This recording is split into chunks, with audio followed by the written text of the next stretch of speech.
தேவனுடைய நாமத்துக்கு மகிமை உண்டாவதாக. நீங்க நல்லா இருப்பீங்க, நிச்சயமாய் நீங்க ரொம்ப நல்லா இருப்பீங்க. இந்த காலை வேளையில் ஆண்டவருடைய வார்த்தை உங்களுக்கு முன்பாய் வைக்கிறேன். சங்கீதம் 138 அதிகாரம் 8 வசனம் இப்படியாய் சொல்லுகிறது, கர்த்தர் எனக்காக யாவையும் செய்து முடிப்பார். ஹல்லேலூயா. கர்த்தர் எனக்காக யாவையும் செய்து முடிப்பார். சிஸ்டர் பிரதர், இந்த வார்த்தையை நீங்க எப்படி சொல்லுங்க, எப்படி தெரியுமா?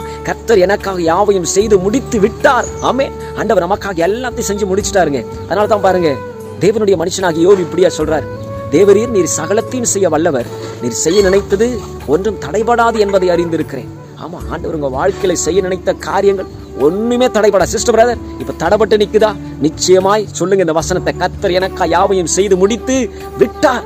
எல்லாத்தையும் ஆண்டவர் நமக்காய் செஞ்சு முடிச்சுட்டாருங்க. இதுதான் ஒரு நம்பிக்கை, இதுதான் விசுவாசமான வார்த்தை.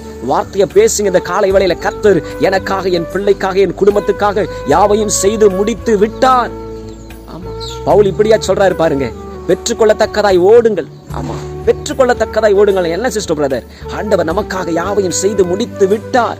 அவர் நமக்காக எல்லாவற்றையும், நம்ம வாழ்க்கையில இருக்கிற எல்லா காரியங்களையும், நம் பிள்ளைகளுடைய வாழ்க்கையில எல்லா காரியங்களையும் ஆண்டவர் செய்து முடித்து, வார்த்தையை அறிக்கை செய்யுங்க இந்த காலை வேளையிலே, கர்த்தர் என் குடும்பத்துக்காய், என் பிள்ளைக்காய் யாவையும் செய்து முடித்து விட்டார். ஹல்லேலூயா.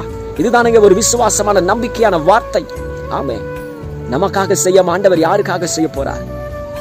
எல்லாவற்றையும் அதினதின் காலத்திலே நேர்த்தியாய் செய்து முடிக்கிறவர். வசனம் சொல்லுது பாருங்க.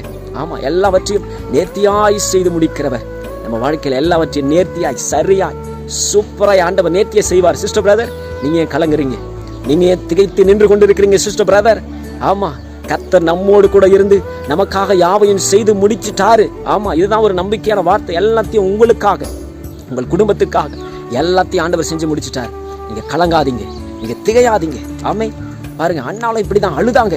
ஆனா ஆண்டவர் பாருங்க, ஒரு வசனம் சொல்லுது சங்கீதத்துல, தாயின் கருவினிலே உருவாவதற்கு முன்னமே அவர் நம்மை தெரிந்து கொள்றாராம், நம்மை பெயர் சொல்லி அழைக்கிறாராம். அப்ப என்ன, ஆண்டவர் கருவே உருவாகல, ஆனா அதுக்கு முன்னாடி அவர் பேர் வச்சுட்டார். என்ன அர்த்தம்?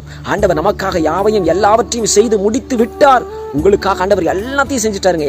எவ்ரிதிங், எல்லாத்தையும் ஆண்டவர் உங்களுக்காக செய்து முடித்து விட்டார். நீங்க வார்த்தையை பேசுங்க, விசுவாசமான வார்த்தையை பேசுங்க. தடைபட்டு காரியங்கள் நின்று கொண்டு இருக்கிறதா? நடக்காத மாதிரி சூழல் இருக்கா? நீங்க சொல்லுங்க இந்த காலை வேளையில சங்கீதம் 138:8 சொல்லுங்க, கர்த்தர் எனக்காக யாவையும் செய்து முடித்து விட்டார். கர்த்தர் எனக்காக யாவையும் செய்து முடித்து விட்டார் என்ற விசுவாசமான வார்த்தையை பேசுங்க. பெற்றுக்கொள்ளத்தக்கதாய் ஓடுங்கள் சிஸ்டர் பிரதர். ஆண்டவர் உங்களை ஆசீர்வதித்து உங்கள் எல்லைகளை பெரிதாக்குவார். உங்கள் குடும்பத்தில் தேவ சமாதானம் நீடித்திருக்கும். உங்களோடு கூட கர்த்தர் இருக்கிறார். ஆமென்.